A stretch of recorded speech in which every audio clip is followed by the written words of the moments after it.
Book title: The House of Uncommon. Book summary: The House of Uncommon is part memoir, part manifesto, a deeply human exploration of what it means to belong, rebuild, and reimagine our collective future. Set against the backdrop of a fractured system and a fast-changing world, Nicholas van der Wansum takes readers on a journey from job site to justice, from lived experience to visionary policy. At its core, this book asks one radical question. What if society was designed for the people it leaves behind?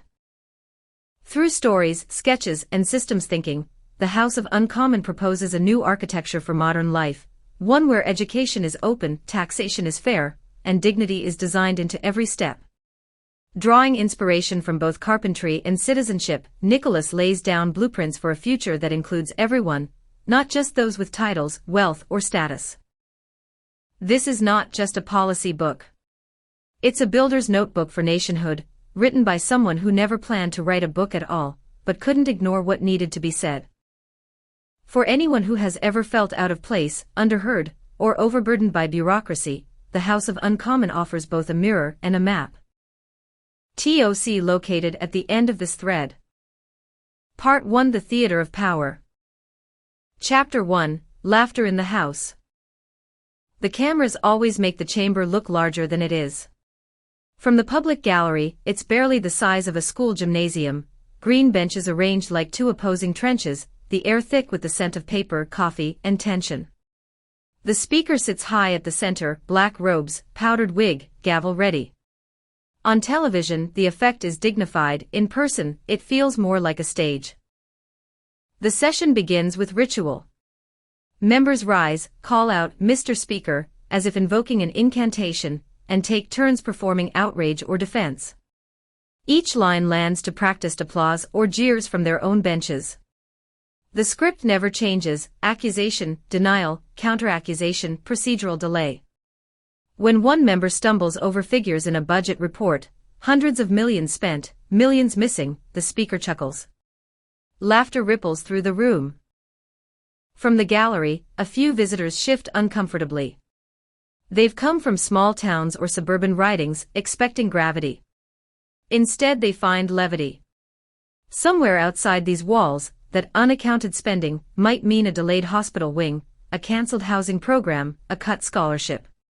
Here, it's a punchline. The visitor's reaction, shock, maybe sadness, is the beginning of this book. It's the moment when the democratic stage reveals itself for what it has partly become, a theater of power whose actors mistake applause for accountability. The ritual and the mask. The design of Westminster-style politics is theatrical by intent. Its founders understood performance, order through ritual, hierarchy through costume.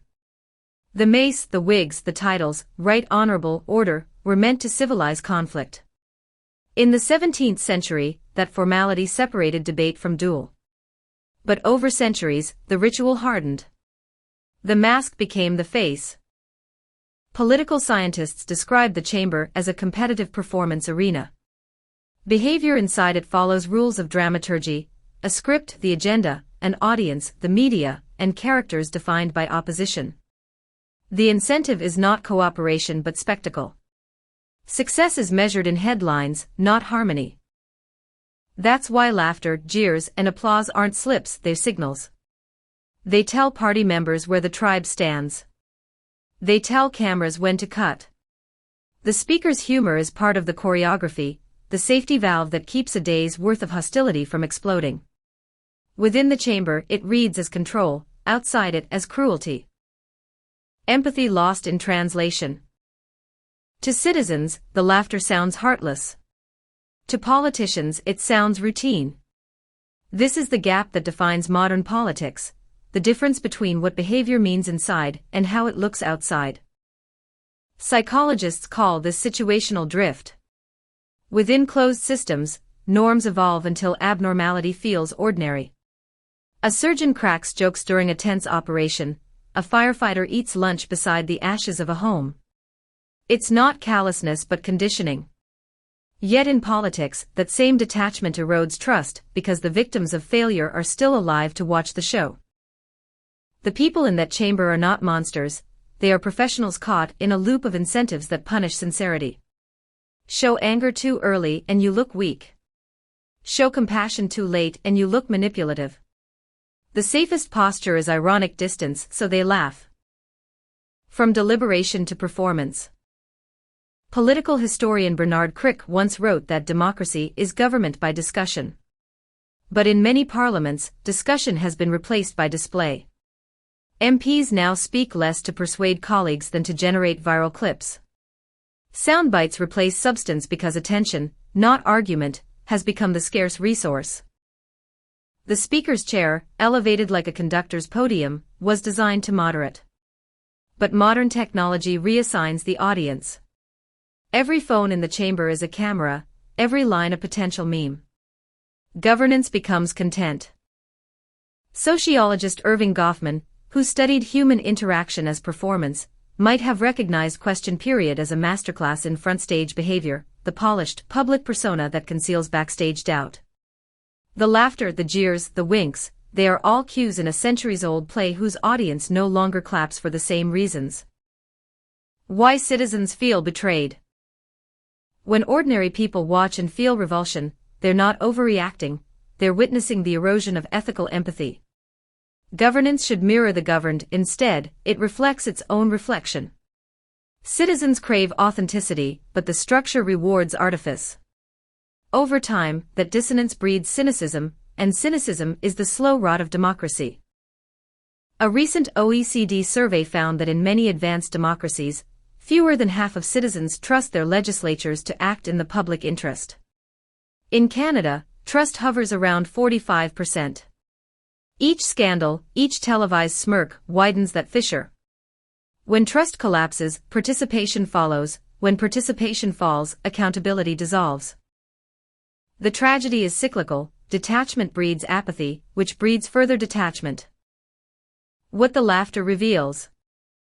The laughter that echoes through those walls is not always joy.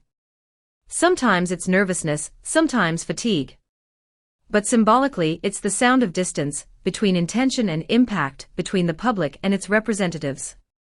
It tells us that empathy has been outsourced, and the maintenance of power has replaced the meaning of service.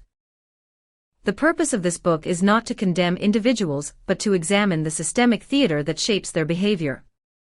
The problem isn't that people in power are uniquely unethical, it's that the architecture of power dulls their ethical senses. When institutions demand performance, performers rise. When they reward reflection, statesmen appear. The curtain call. As the session ends, the speaker rises, offers a final procedural joke, and the bench is empty. Outside, the air smells of rain and exhaust. A few tourists snap photos. Somewhere beyond Parliament Hill, a nurse finishes a night shift, a teacher grades papers, a mechanic closes the garage. They've all earned their pay quietly, without applause. Inside, the cameras fade to black. Tomorrow, the play begins again. Closing reflection. Democracy survives not on the rituals of its chambers, but on the conscience of its citizens. The laughter in the House is a mirror. It shows us what happens when institutions forget who's listening. To clean that mirror, we must first dare to look into it, not to scorn but to see. End of Chapter 1. Laughter in the House. Part 1. The Theater of Power. Chapter 2.